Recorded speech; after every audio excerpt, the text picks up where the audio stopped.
Joe Dassin, figure emblématique de la chanson française, a marqué les années 60 et 70 par son charme de crooner américain. Sa voix chaude et ses mélodies gravées dans la mémoire collective. En moins de 16 ans de carrière, il a vendu des millions de disques et enchaîné les succès populaires. De l'été indien à Champs-Élysées. Une jeunesse cosmopolite.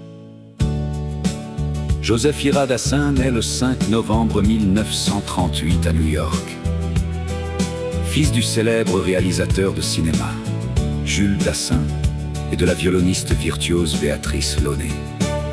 Il grandit dans un milieu artistique et privilégié. Cependant, l'époque du macartisme bascule sa vie. Son père, inscrit sur la liste noire d'Hollywood, doit s'exiler avec sa famille en Europe en 1950.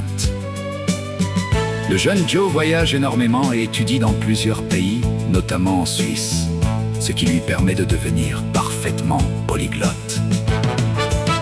Après le divorce de ses parents, il retourne aux États-Unis pour suivre des études supérieures.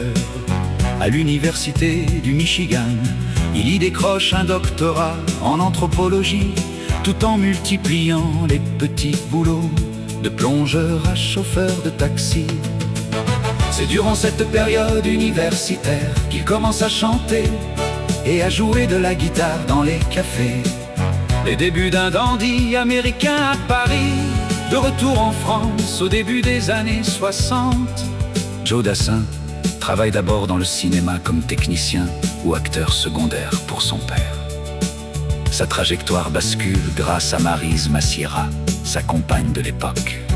À son insu, elle confie une bande magnétique où Joe chante à une amie travaillant pour la jeune maison de disques CBS France. Séduite par cette voix grave, la maison de disques lui fait signer son premier contrat fin 1964.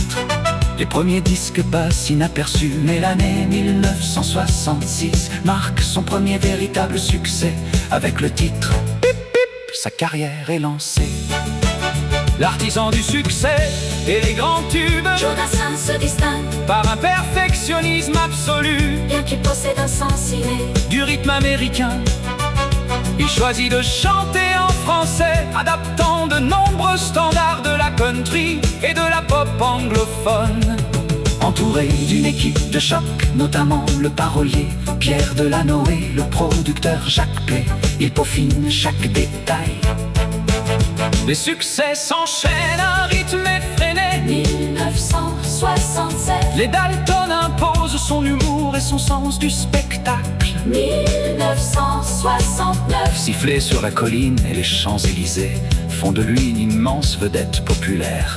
Il triomphe sur la scène de l'Olympia. 1975, C'est l'année de l'été indien, son plus grand chef-d'œuvre une mélodie italienne réécrite. qui devient un phénomène international, traduite en plusieurs langues. 1976, Le titre, Et si tu n'existais pas, confirme son statut de grand romantique. Chanteur élégant, vêtu de ses célèbres costumes blancs sur scène, il sait aussi bien faire danser le public que l'émouvoir avec des ballades nostalgiques au parfum de variété italienne ou de folk américain.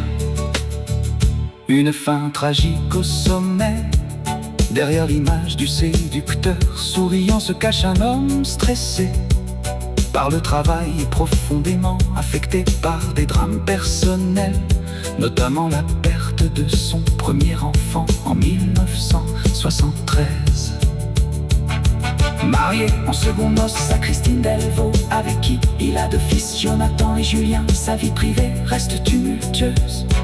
Souffrant de graves problèmes cardiaques depuis sa jeunesse, son rythme de vie épuisant et la pression du métier finissent par user sa santé.